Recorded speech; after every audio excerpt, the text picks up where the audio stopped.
At least 7 people have died, including 4 Ugandan soldiers, in clashes on Lake Edward between forces from the Democratic Republic of Congo and Uganda.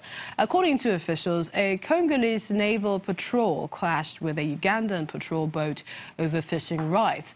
The Ugandan boat sank and 4 Ugandan soldiers and 3 civilians drowned to death. A Ugandan army spokesman blames the attack on some gunmen who hurled a grenade onto their boat. Lake Edward straddles the border between both countries. Uganda's President Yoweri Museveni has defended the country's new social media attack, saying that users have been enriching foreign-owned telecoms companies without benefiting the national economy. The government implemented a law enforcing mobile users to pay taxes to use mobile money and social media apps such as Facebook, Twitter, Instagram, WhatsApp and Skype. Activists filed a petition to the Constitutional Court this week challenging the new law. Ugandans will now pay 200 shillings per day to access Facebook, Twitter, WhatsApp, YouTube, Skype and other phone apps under the tax introduced on Sunday, July the 1st. Human rights activist and blogger Rosebel Kagamaya says the tax will also affect revenue collected by businesses that depend on online platforms to run. It is not helpful, it is not good for freedom of expression, it is not good for social inclusion, for people who are locked out of opportunities because we operate in a connected economy. So for people who write, a lot of the people I see, majority whom I interact with, are people who have been using VPN to, circumvent, bypass this tax. The government says the revenue will help fund energy, transport and other projects, while President Yoweri Museveni has defended the tax, saying Ugandans were using such platforms for lying and squandering the nation's hard currency on fees to foreign-owned telecoms firms. Amnesty International calls on the government to scrap the tax and says it's an attempt to smother dissent disguised as a measure to raise revenue. Activists filed a petition to the Constitutional Court against the levy on Monday, July the 2nd.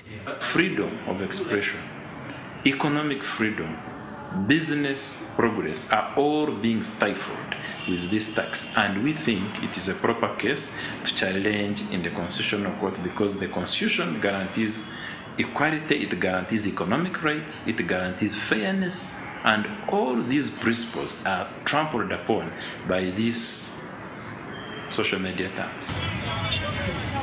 Ugandans expressed their anger in local media, with some saying the tax curtailed their right to access information, while others argued it announced to double taxation because data used to access social media is already taxed. Others have denounced the tax on Twitter using the hashtag "This tax must go." There has also been anger over a new tax on all transactions on mobile money, a popular platform used in Uganda and across East Africa to transmit cash between individuals and pay for goods and services. This country has been having challenges of internet shutdowns way back when we had the 2016 presidential elections, which was also not right. So there is a very big problem. Our policymakers need to come on board and address these issues before they impose these taxes. I'm in printing, so I use social media, I use WhatsApp, maybe for sending images, samples of what I do. So if they put more taxes, then I will be limited. Of Uganda's 41 million people, 23.6 million are mobile phone subscribers and 17 million use the internet. Data costs in Africa are already among the world's highest, according to digital advocacy group World Wide Web Foundation. In Sierra Leone, the Anti-Corruption Commission has arrested former Vice President Victor Foe and former Mines Minister Minkailu Mensere on the charges of corruption. The arrests come a day after another commission appointed by President Julius Maada Bio concluded that corruption was rampant under the government of his predecessor, Ernest Koroma. President Bio declared live on state television that corruption was just enough to destroy the country.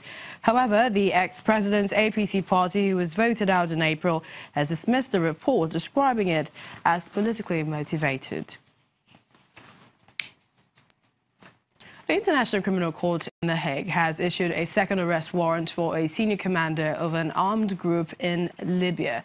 Mahmoud Wefali, who commands a unit in the self-styled Libyan National Army, is accused of war crimes for allegedly executing dozens of prisoners.